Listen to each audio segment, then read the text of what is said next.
Hi, godly seers. Welcome back and happy Sunday. So today we are reviewing another TikTok video that was at some point going viral. This is a lady, I don't know whether she's a Christian or not, but basically what she shared is that she's so fundamentally broken and doesn't know whether she should, just cry about her situation at this point. The situation she's talking about is a frustration when it comes to dating, that there's nothing left to fix within herself. She's done everything. She's done the work on herself to fix herself. There's nothing she can think of that she still needs, to do for herself in preparation for, trying to find a husband or trying to find a partner. However, every single guy that she talks to is like the same person, but in a different body.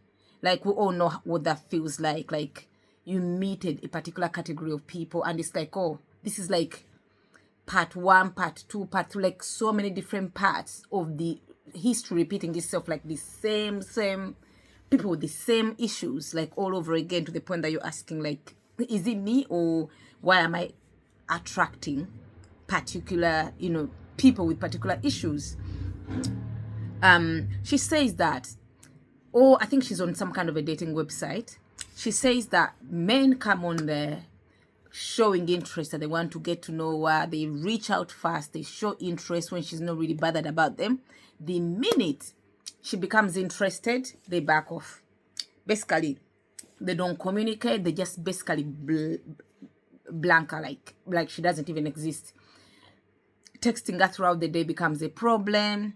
Even maintaining phone calls, it's like she has to chase them. She has now to almost go into some kind of a begging mode for people that came appearingly interested. So she's extremely frustrated, to the point that she's saying that if anybody makes a comment on her video saying that she has some work to do with herself or anything like that, they should consider themselves blocked.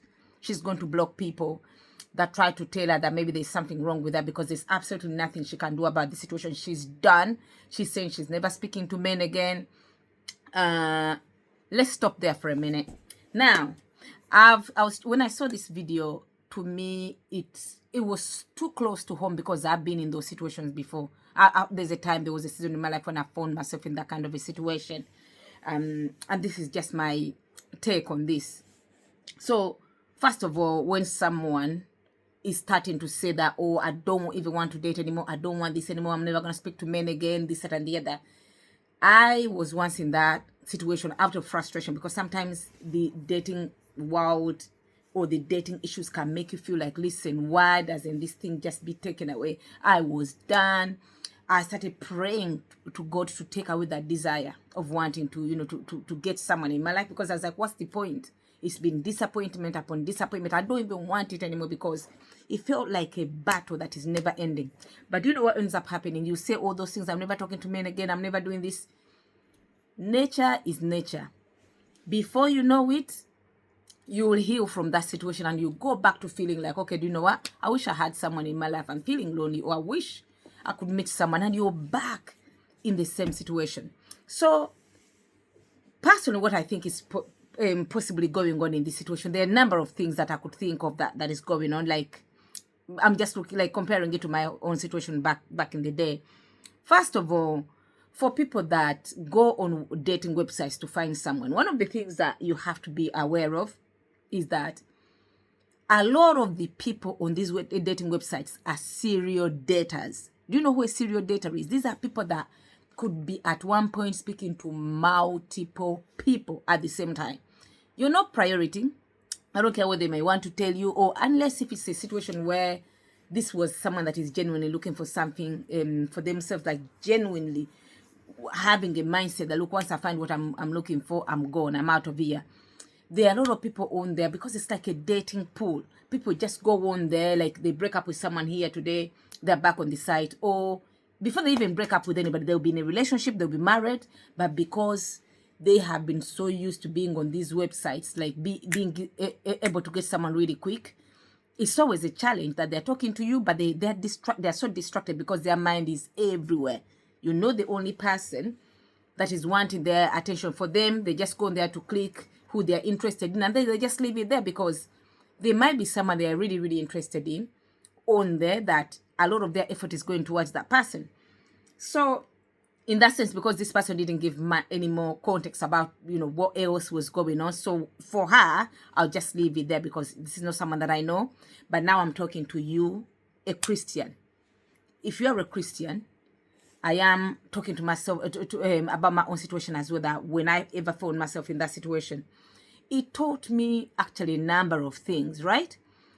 There's a pastor of mine that used to advise us and say, look, when it comes to marriage or things like that, a relationship, any God-given relationship, it's more spiritual than you think.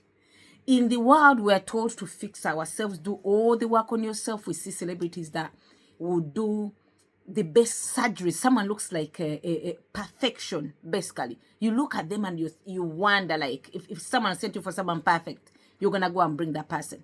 With all the best makeup in the world, the best lipstick, the youthfulness, some of them are very young and the most pretty. None of those things will guarantee you what you want. None of those things gets to decide that, because you're so pretty, because you're so perfect, you get a husband or a partner of your dreams that treats you exactly how you want to be treated, that is, so amazing. It's not really dependent on those things that, like, the world wants to make us believe. There's a lot of young girls that have basically remained single and frustrated against their own will, because with all their youthfulness, someone that is way older has gone with the same man of their age. You see, someone that when we're growing up, they were training us to be a good girl, do this, do the certain things that you must do, for a man to like you or to be able to get married. I'm realizing that even that does not really matter in certain situations, unless if your behavior is extremely extreme. We have seen extremely well-behaved men and women, very decent people, still ending up with people that they should never have ended up with. So when it comes to matching, I think it's just the grace of God. We all need God. Otherwise, you will stay in this frustration. You're always making sure you're looking, so put together. You're wearing the best of clothes. You're looking all the things we consider classy. You're pretty, and you're still getting nowhere. Even the most amazing women that we know of, the most amazing men, they all have some kind of a man story under their skin, or a woman story under their skin, where things have not gone according to where they would want them to go, despite all their efforts. So as a Christian, like I said, I found myself in that situation and I was so frustrated, right?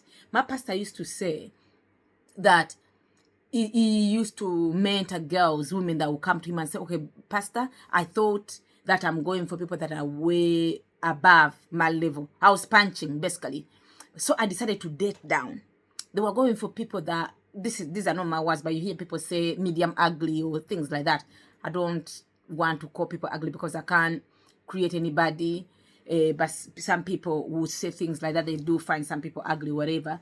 But when they dated someone they consider to be maybe uglier than what they would have wanted, or not their type at all, someone that they just decided to basically give that person a chance, that person has ended up treating them even worse than what they wanted in the first place. Again, to go back to what they said, that some of these things are probably more spiritual than they are physical, because it's not just a matter of just matching, just grabbing what you want, because even if it's what you want on the physical, there's no guarantee that all the other things will align. You see, with this person, that the person will give you peace, that they will turn out to be, your dream person, something that you really wanted. There's no guarantee. So when I was going through that situation, I remember guys would approach me, and I'll be so, I'll be excited at that point in my life. I'll be like, oh, okay, fine, I'm speaking to someone, because I've been deciding not to speak to anybody, minding my own business, just waiting on God. And when I decide to open myself up after waiting, and I'm getting bored of waiting, someone will approach me, show a lot of interest. The minute I show any interest back, they start to fall off. The communication starts to be going dry. You text them in the morning, they will text you, respond, you'll not hear from them again.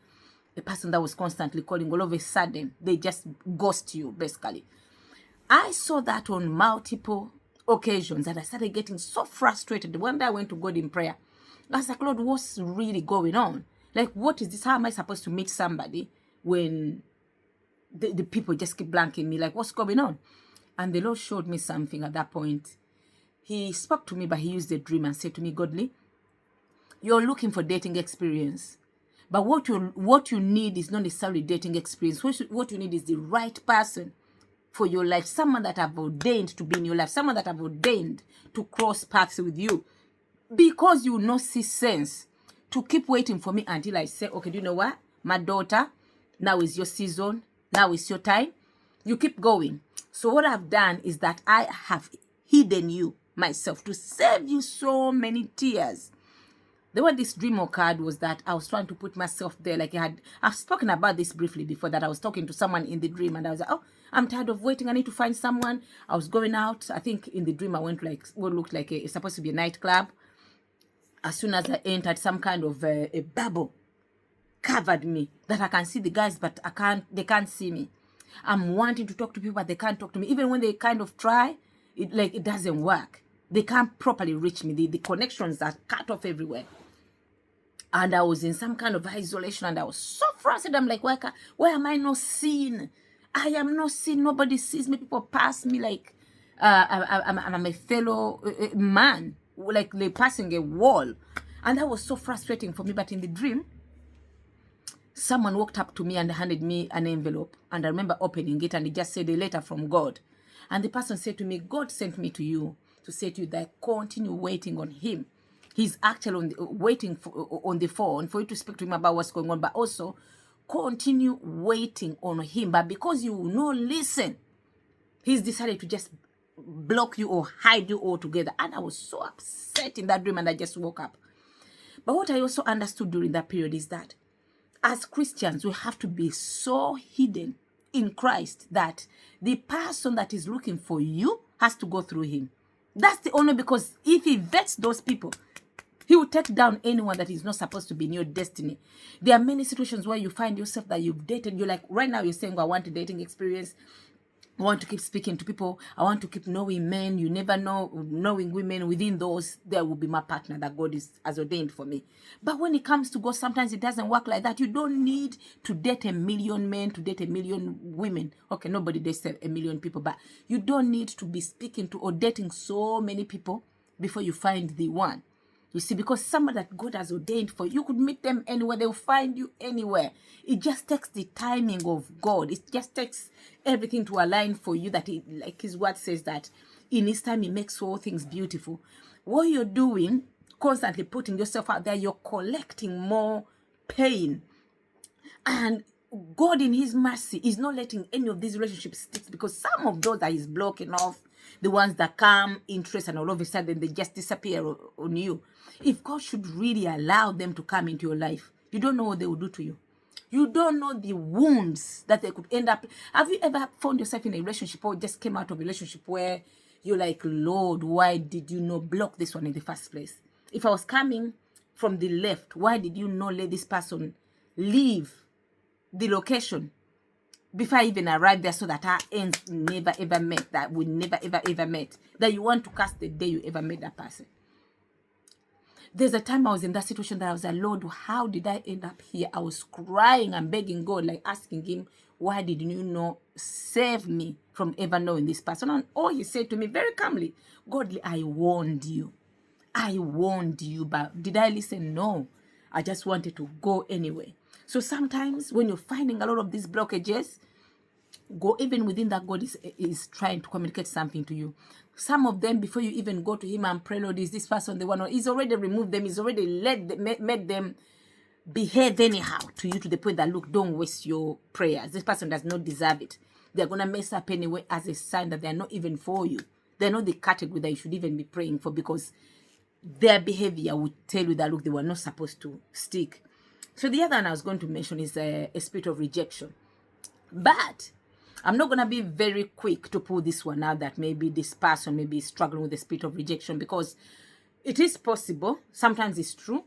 But also what I've learned is that for the person that God has ordained to be in your life, there's no forces from the pits of hell that will be able to block that blessing.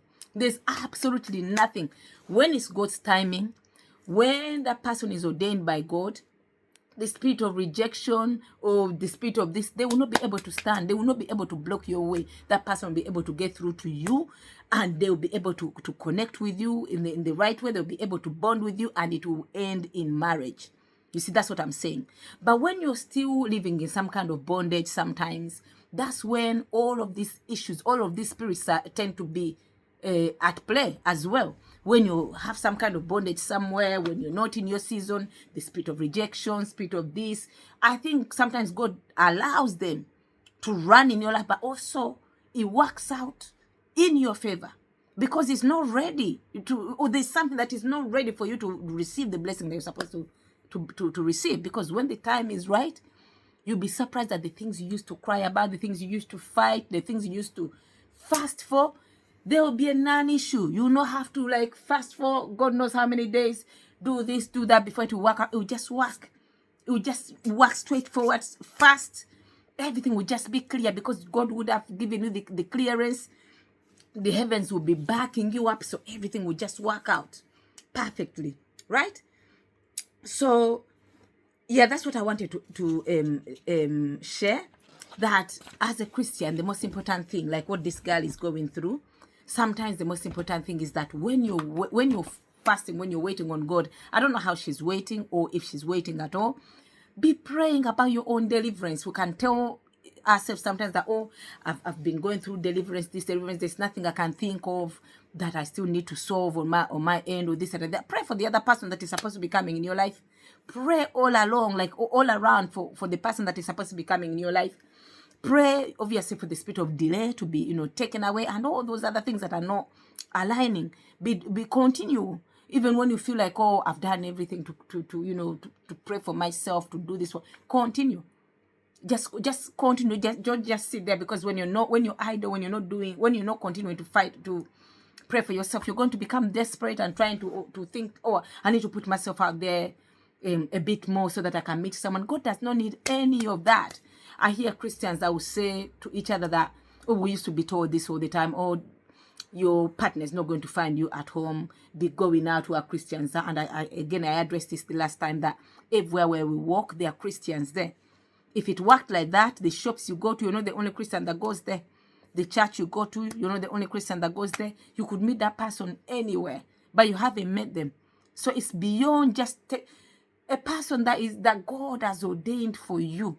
They could even find you right at your house. They could come as anybody. They could be someone that knocks on your door. We've heard of those stories. You didn't go out looking for it, but it came to you because it is yours. It will find its way to you. So I'm going to say this. If you find yourself in that situation, if you're one of those people that are even frustrated that people seem to be running away from you, God is saving you from issues.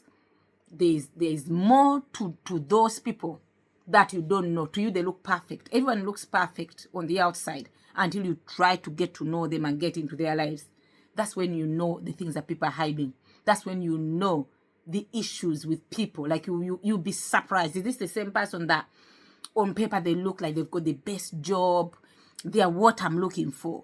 But in reality, there's something you do not want in your life. And sometimes God knows that.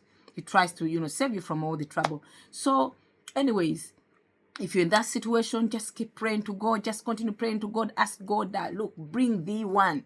You don't need all these experiences, this experience, that. Ask God to bring the one, your one. You just need that one person. Just remain focused and say, okay, just bring mine.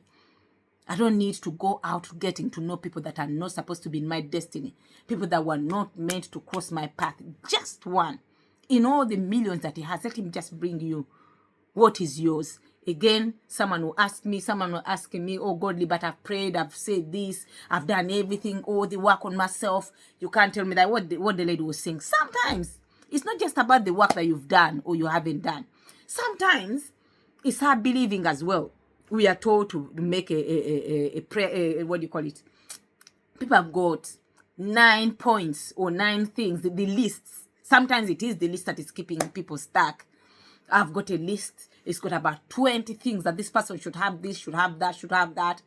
Why not do away with the list and say, Lord, you choose for me? Because some of the things on me, I had things on that list that God made it very, very clear later on that, look, those alone kept you in singleness for years, just because I will not compromise. I'm like, oh, unless this person has this, unless this person is from this country. And God is like, look, the person I want to give you does not even come from any of the countries you're mentioning. They could be far away from you. It's not about what is close. It's not about what is accessible to you, but the right one for you that will never make you feel like, oh, any type of, whether your cup will feel full, you will feel so fulfilled. You will see God in them like on the day, like you forever be on your knees thanking God for that person. So sometimes it's the list that we have. You see, I will not take someone that is from that country. What if that person is from there, from those places? You haven't met them. You're making some of these lists out of fear, but some of the best things are, or the things that you really need, you don't even know about them. Like that saying that say you sometimes you don't know what you're looking for until you find it. There are certain things that after you find the person God has for you, that's when you realize that they come with so many things that were never even on your list, but are so important, that have become so important in your life that you realize that, oh my goodness, I never knew how to pray for these things. But if I didn't have them today, I don't know how I would have coped. But because that person has come with those things, there are many, many, many, many things that I realized that I'm like, oh God, there's no way I could have prayed for these things. There's no way I would have known that I would have needed these things so bad. But because God knows me, He knows what I want better than what, how I know myself, or that anybody knows me. He packaged those things in this person to say, Godly, I know you. The things you think are very important to you, I'll tell you now. If they didn't come with that person, you won't even notice them. It's just something that the world has told you, oh, it must be this. You'll be surprised. So, anyways, I hope that was helpful in any way at all. I hope you picked something. I'll see you next time. Have a nice week. Bye.